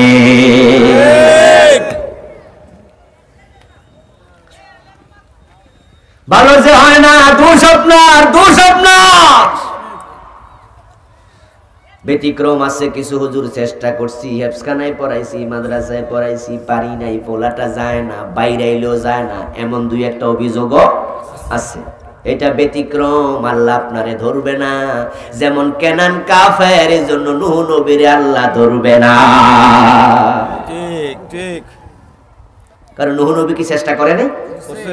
আওয়াজ করেন না, কথা বলেন না। চেষ্টা করছে কিনা? চেষ্টা কিন্তু করছে। যখন ছেলেটা ডুবে যায়, তখনও বলছি ইয়া বুনাইয়ার কাব মানা, ডুবিস না, নৌকায় ওঠ, নৌকায় ওঠ। যখন কেনান ডুবে যায়, তখনও বলছে ডুবিস না, নৌকায় ওঠ। কেনান জানে সে নৌকায় উঠলে কালেমা পড়া ওঠা লাগবো, তাই এতে রাজি না। ওই নৌকার টিকেটের নাম লা ইলাহা ইল্লাল্লাহ। এই কালেমাটা পরে টিকেট কাইটা নৌকায় ওঠো। ও আমার কলিজার টুকরা ছেলেয়া বুনাইয়া, ইবনি বলে নাই, ইবনুন মানি ছেলে, বুনাইয়া মানি আদরের ছেলে। কত মহাব্বতের ডাক দিছে, ও আদরের ছেলে কেনান ওঠ, ওঠ তাড়াতাড়ি আয়। কেনান দূরে দাঁড়ায়া কয় না না, আমি তোমার সাথে নাই। সাআবি ইলা জাবালিন ইয়াসিমুনি মিনাল মা, যে পানি চারিদিক থেকে আসতেছে। ও নূহ নবী বাবা আমার, তুমি ভাবছো আমি ডুবে যাব, তোমার সাথে নাই, আমি ওই পাহাড়ের চূড়ায় উঠব। ইয়াসিমুনি মিনাল মা, পাহাড়ে উঠে গেলে তো আর পানি আমারে খুঁজেই পাইব না। নূহ নবী কয় আজকে পাহাড়ও বাঁচাইতে পারবে না, লা আসিমালিয়াও, পাহাড়ও ডুবে যাবে। এ কয় পাগলামি করো, জীবনে পাহাড় ডুবছে কোনদিন? নূহ আলাইহিস সালাম বলেছে পাহাড় আজকে ডুববে, আজকে বাঁচতে পারবি না, ওঠ তাড়াতাড়ি ওঠ। চেষ্টা করছে কিনা? কথা কয় না, 2-4 জন কথা কয়, বাকিরা বলেন না কেন? চেষ্টা করছে কিনা? আপনিও করেন, চেষ্টা করতে থাকেন। কিন্তু আপনি উল্টা পাল্টা জায়গায় দেবেন, তারপরে আবার বলবেন হুজুর মানুষ হয় না, আমার কি দোষ, এসব চলবে না। একজন মহিলা তার বাচ্চা নিয়ে আমার বাসায় আসছে, আমি বাসায় নাই। আমার ওয়াইফের কাছে ওনারে পাইছে, পাইয়া কয় হুজুরের কাছে একটু দোয়া চাইয়েন। আমি আসছি, বলবেন আমার সালাম দিয়ে, তারপরে হুজুরকে বলবেন আমার ছেলের জন্য দোয়া করতে, আমার ছেলে যেন হুজুরের মতো একজন বড় আলেম হয়। যদি আমি বড় নই, ওই মহিলা বলতেছে হুজুরের মতো বড় আলেম বানাইতে চাই, দোয়া করতে বলিয়েন, আমি পাইলাম না। তা আমার ওয়াইফ জিজ্ঞাসা করে ছেলে পরে কই? ওই হাই স্কুলে, রেডিও কলোনি হাই স্কুল, এটার নাম আর কি, কই রেডিও কলোনি হাই স্কুলে। আমার বন্ধু আমার কাছে আবার দোয়া চাইলো, আমার ওয়াইফও মনে মনে হাসছে, বেশি কিছু আর বলে নাই। তা আমি কইলাম চিটাঙের গাড়িতে উইঠা যদি কো আল্লাহ আমারে ডাকা নিও হইব, পরে কইয়া দিব আমি তো চেষ্টা করছি। আসলে এটা নয়, যথাযথ চেষ্টা দরকার আছে না নাই? যথাযথ চেষ্টা করে এবার দোয়া শুরু হবে। আগে বিয়াটা করো, তারপরে এবার কও আল্লাহ আমার বাচ্চা দাও। তুমি বিয়া করার আগে যদি কো বাচ্চা চাইছি, আল্লাহ দেয় না। কোন সন্তান খারাপ হয়ে আসে নাই, খারাপ হওয়ার জন্য আপনি দায়ী। এই পুরা কটিয়াদি থানায় যত আলেম আছে, যত মাদ্রাসার শিক্ষক আছে, মসজিদের ইমাম খতিবেরা আছে, তালিকা করেন, করে করে সাক্ষাৎকার নেওয়া শুরু করেন। কয়জন কামেল দাওরা পাস হুজুরের ছেলে মদ খায়? যদি আলেম পাওয়া যায় 5,000, তাদের সন্তান মদ খায় এমন 2-1 জন পাওয়া খুব জটিল, খুব জটিল। পাবেন না, পাবেন না, কারণ আলেমের সন্তান মদ খাবে কেমনে? আলেমরা তো মদ খায় না, আলেমরা তো বিড়ি টানে না। 2-1টা যদি পান সেটা কেনানের মতো, ঠিক না? এরপরে আবার কেউ কেউ বলবেন হুজুর অমুক তো কোনো চেষ্টা মেষ্টা করে নাই, বাপে নাই, হইছেই বাপ ছাড়া, মানে মায়ের পেটে থাকতে বাপ মরে গেছে, আছে না? হুজুর ও যে বড় আলেম হয়ে গেছে, আমনে কোন আমরার দোষ, হে হইল কেমনে? আমি বলবো এটা হলো ইব্রাহিমের বাবার মতো, বাবা কাফের, আল্লাহ ছেলেরে নবী বানায়া দিছে। এগুলো রেয়ার কেস, এক্সেপশনাল ম্যাটার। 2-1টা ব্যতিক্রম হবে, ব্যতিক্রম উদাহরণ হয় না। আপনার সন্তান ভালো হোক যদি আপনি চান, তাহলে আমি আপনাকে কয়েকটা টিপস দিয়ে যাই। আমার মায়েরা, আপনারাও চান সন্তান ভালো হোক। ভালো সন্তান চাইলে আপনাকে উদ্যোগী হওয়া লাগবে, কারণ বলছিলাম সন্তান কাঁচা মাটির মতো, তাকে আপনি চাইলে সারও বানাইতে পারবেন, চাইলে হুজুরও বানাইতে পারবেন। প্রথম কাজ হবে সন্তানের জন্য আল্লাহর কাছে মন খুলে দোয়া করা, বেশি বেশি দোয়া, বেশি বেশি দোয়া। কারণ ভালো মন্দ যাই হয় না কেন, প্রত্যেকটাতে আল্লাহর কুদরত আছে না নাই? আপনি বলেন না আল্লাহ তুমি যদি মুশরিক আজরকে ইব্রাহিমের মতো সন্তান দিতে পারো, আমি তো মুশরিক নই, আমি তো মুমিন, আমি তো তোমার গোলাম, আমি তো তোমারে ভালোবাসি, আল্লাহ তুমি আমারও একটা নেক সন্তান দাও। বারবার বলতে থাকলে আল্লাহ যদি টিক চিহ্ন দিয়ে দেয়, আপনার ছেলে ইমাম আবু হানিফার মতো, ইমাম বুখারীর মতো বড় আলেম হতে পারবে। নবী আর আসবে না, কিন্তু ইমাম বুখারীর মতো আলেম আসবে না, এমন কথা তো কোরআন হাদিসে নেই।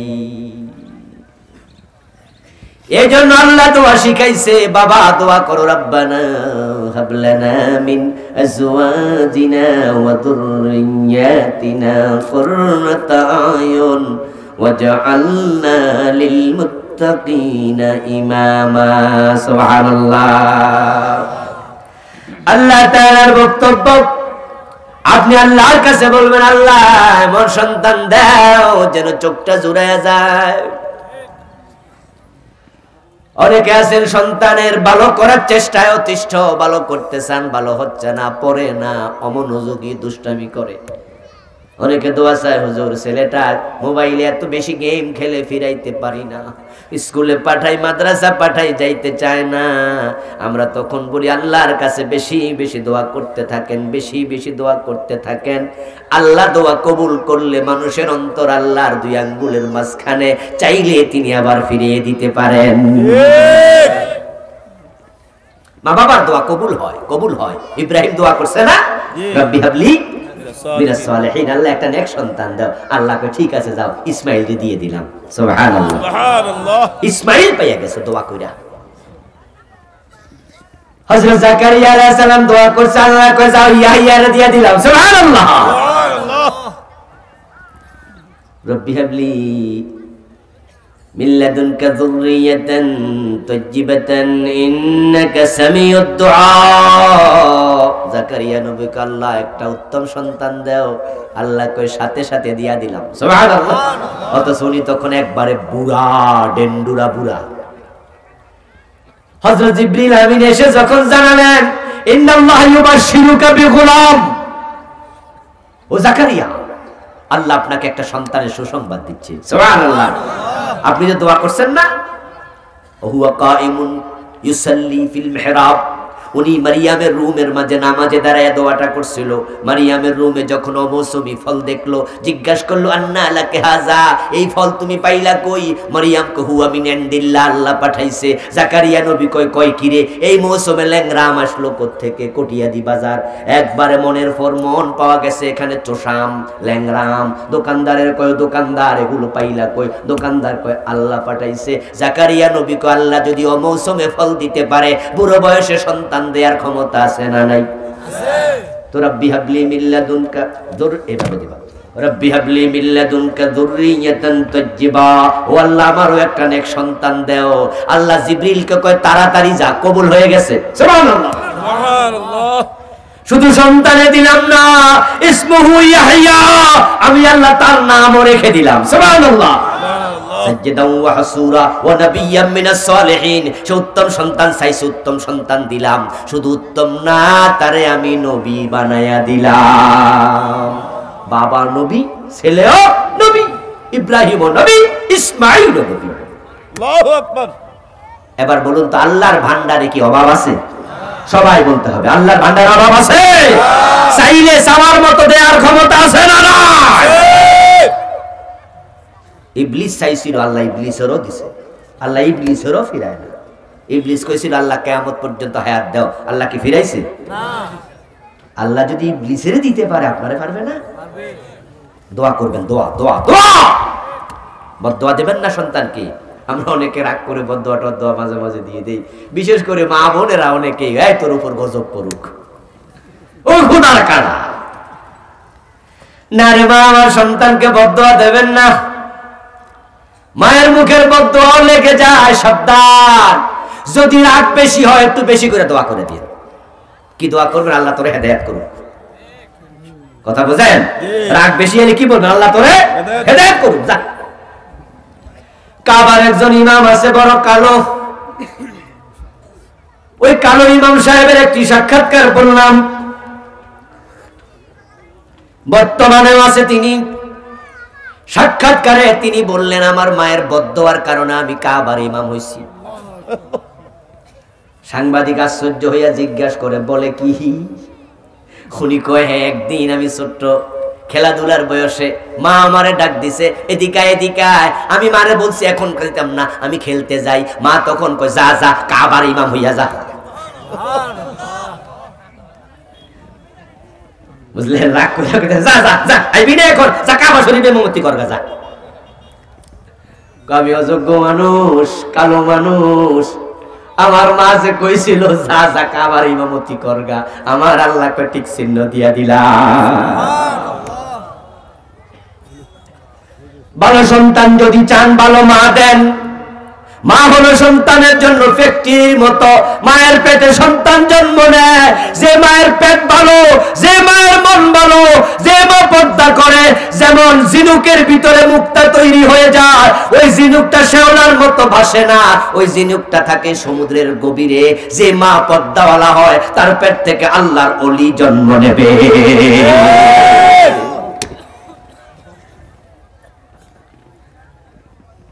যে মা পেট দেখায়া পিঠ দেখায়া হাঁটে, ওই মার পেট থেকে ভালো সন্তান আশা করা যাবে না। এই জন্য আমার মায়েরা, আমার বাবারা, শোনো, বিয়ে করাতে যাবেন মেয়ে, আগে জিজ্ঞাসা করবেন পর্দা করে কিনা। আপনার মেয়ে যদি বৈশাখী মেলায় যায়, বৈশাখী শাড়ি পইরা নাবির নিচে 5 আঙ্গুল খালি রেখা, তারপরে এমন 5 স্টাইলে শাড়ি পরছে, শাড়ি না মশারি, পেটের পশম দেখা যায়, এমন শাড়ি মশারি আছে না নাই? রাস্তায় হাঁটছে, পরপুরুষ তাকাইছে, তোমার নাভি দেখছে, পেট দেখছে। মা শোনো, তোমার বুকের নিচ থেকে তোমার নাভির নিচ পর্যন্ত এখানে 1 হাত পরিমাণ জায়গা আছে, এই জায়গাটা বড় দামি জায়গা, এখানে মানুষের জন্ম হয়। ওই জায়গার হেফাজত করিও, যেই পেটের দিকে পরপুরুষের নজর পড়ে গেছে। আন-নাজরু সামুম মাসমুমিম মিন সিহামিশ শয়তান, রাসূলের বক্তব্য, পরপুরুষের খারাপ নজর হলো শয়তানের বিষ মিশানো তীর। আন-নাজরু সামুম মাসমুম, বিষ মিশানো তীর, মিন সিহামিশ শয়তান। যে বুক পর পুরুষ দেখে, ওই বুকের দুধ খাইয়া সন্তান ভালো হবে না। মায়ের কোল হলো সন্তানের জন্য ইউনিভার্সিটির মতো, হেদনুল উম্মাহাত হিয়াল মাদ্রাসাতুল লিল বানিনি ওয়াল বানাত। মা যদি ইংরেজ হয়, সন্তান ইংরেজি শিখে। মা যদি আরবিয়ান হয়, সন্তান আরবি ভাষায় কথা বলে। মা যদি বাঙালি হয়, সন্তান বাংলা ভাষায় কথা বলে। মা যদি নামাজি হয়, সন্তান নামাজি হয়ে যায়। মা যদি বেপর্দায় চলে, সন্তান পর্দাওয়ালা হয় না। এজন্য ভালো মা দিও, ভালো মা, ভালো মা।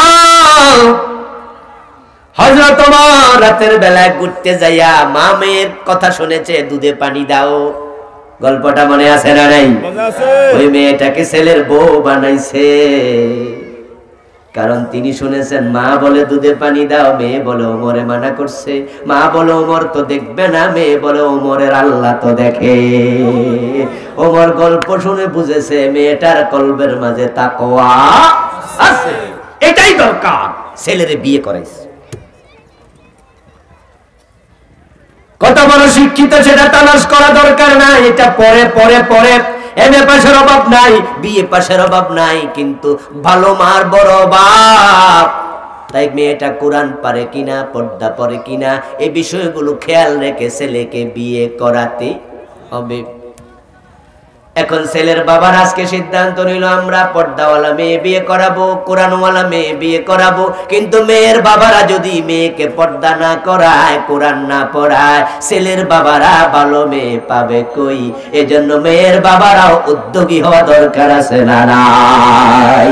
তোমার মেয়েকে বোরকা ছিলাইয়া দিবা, ডেফিনেটলি। ক্লাস 3-4 ওঠার পরে তার মাথায় স্কার্ফ পরাবা।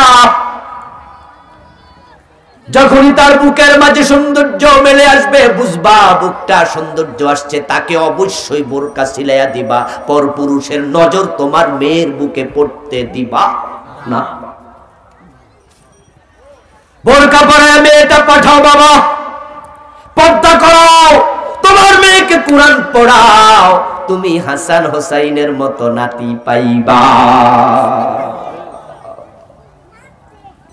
হাসান হোসেনকে নিয়ে বিশ্বনবী গর্ব করতেন, তুমি এমন নাতি পাইবা, তুমি দুনিয়া আখেরাতে নাতিকে নিয়ে গর্ব করতে পারবা। সন্তানকে কোরআনের তালিম দেবেন, একটু বড় হবে, যখনই কথা বলতে শিখবে, তখনই তাকে আপনার পারিবারিক মূল্যবোধ সন্তানকে আপনি প্রথমে সালাম দেবেন, দেখা হলেই সালাম দেন, ঘরে ঢুকলে সালাম দেন, কোনো মেহমান আসলে বলবেন যাও সালাম দাও, কলিং বেলে টিপ দিয়েছে দরজা খুলে সালাম দাও, অমুক ঘরে আন্টি আসছে তোমার ঘরে বেড়াইতে, দেখলে সালাম দাও। দেখবেন আপনার সন্তান কিছুদিন পরে সবাইকে সালাম দিতে শিখবে।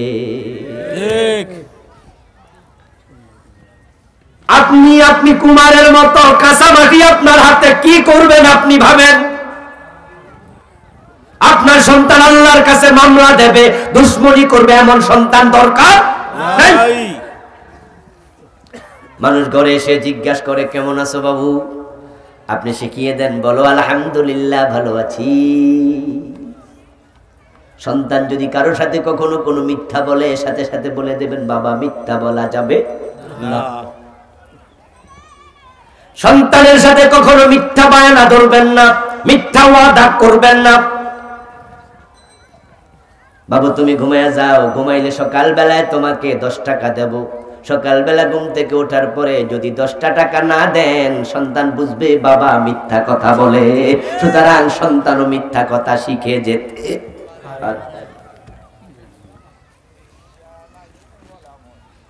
স্কুল থেকে আসার সময় আপনার সন্তান ব্যাগের মাঝে 2টা পেন্সিল নিয়ে ফিরেছে, অথচ আপনি দিছেন একটা।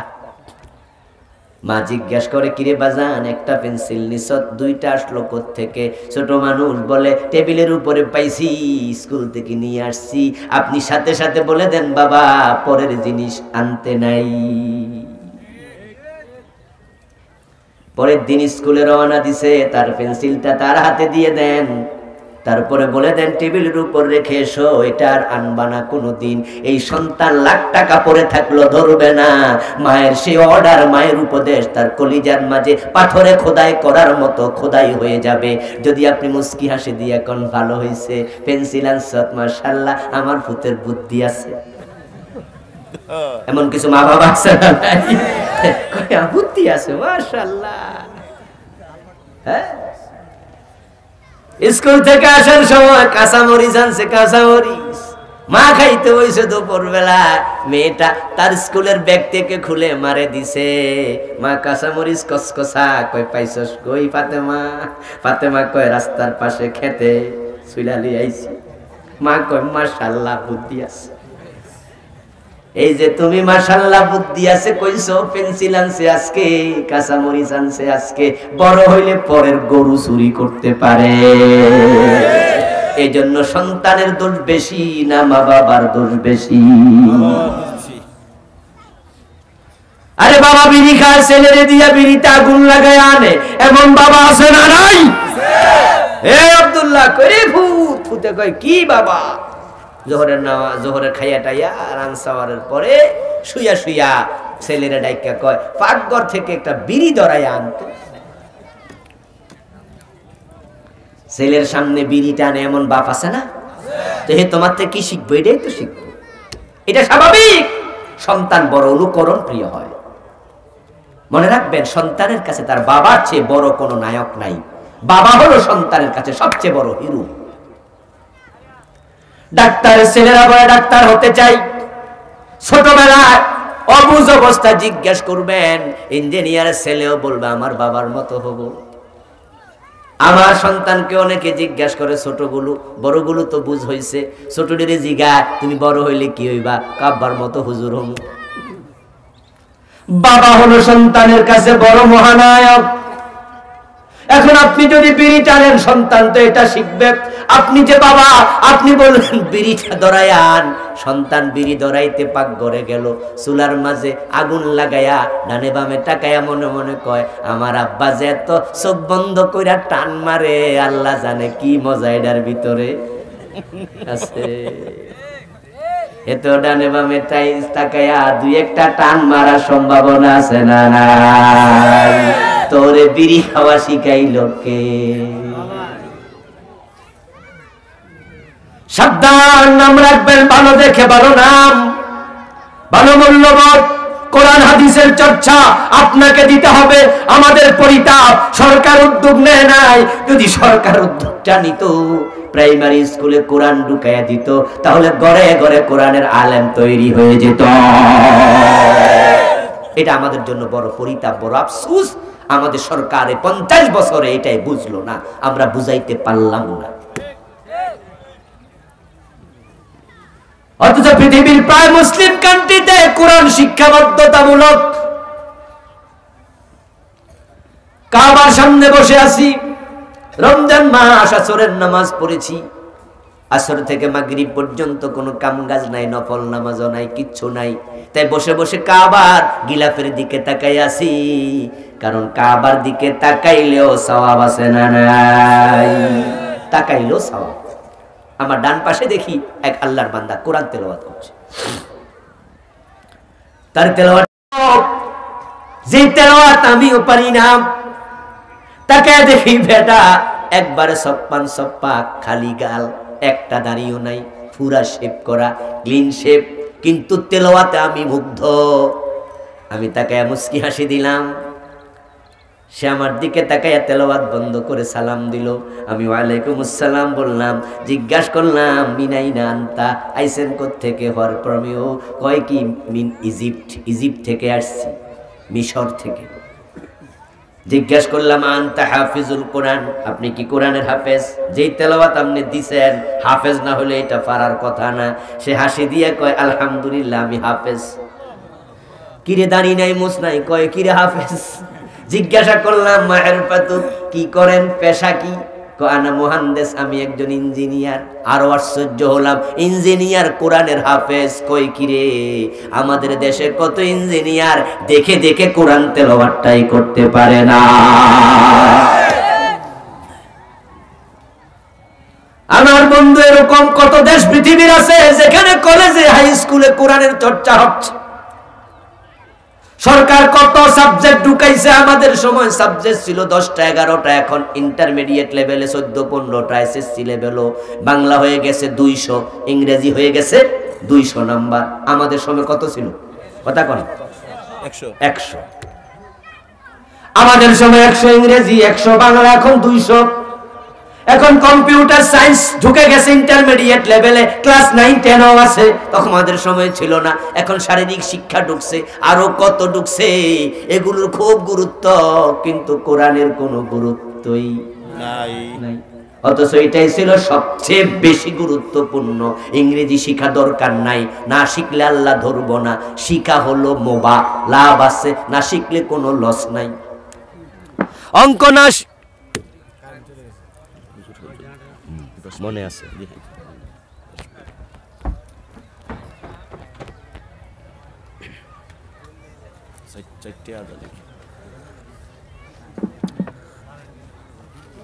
অঙ্ক না শিখলে আল্লাহ ধরবে না। শিখলে ভালো, না শিখলে গুনাহ নাই। কিন্তু কোরআন যদি না জানো, আল্লাহ ধরার সম্ভাবনা আছে না নাই? শুধু ধরবো নাকি ধরবই? তো ওটার গুরুত্ব কই? আমাদের সরকারগুলো মুসলমান, কিন্তু তারা যেটা কেন বুঝে না আমার জানা না। আমরা দাবি জানাতে চাই, প্রাইমারি, হাই স্কুল, কলেজ লেভেলে কোরআন হাদিস ঢুকাতে হবে।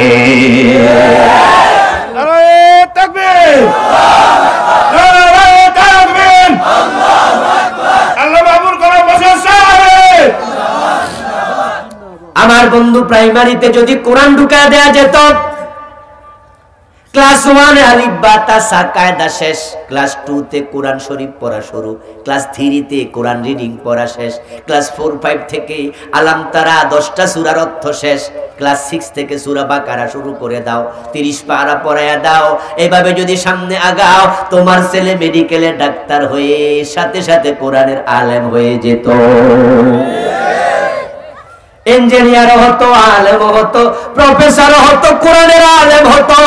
সরকার এটা করে না, এজন্য তাদেরকে আল্লাহর কাছে জবাব দিতে হবে। এখন তারা করে নাই, তারা করবে কি করবে না তাদের ব্যাপার, কিন্তু বাবা হিসাবে কোরআন শিখানো আমাদের দায়িত্বের অন্তর্ভুক্ত আছে না নাই? এজন্য আপনারা সবাই এটা করবেন, সবাই সবাই সবাই। আপনার সন্তানকে অবশ্যই কোরআন শেখাতে হবে।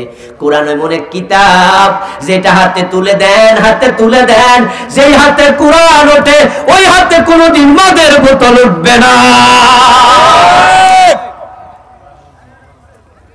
কিন্তু দেশ এখন আবার সাগরে ভাসতেছে।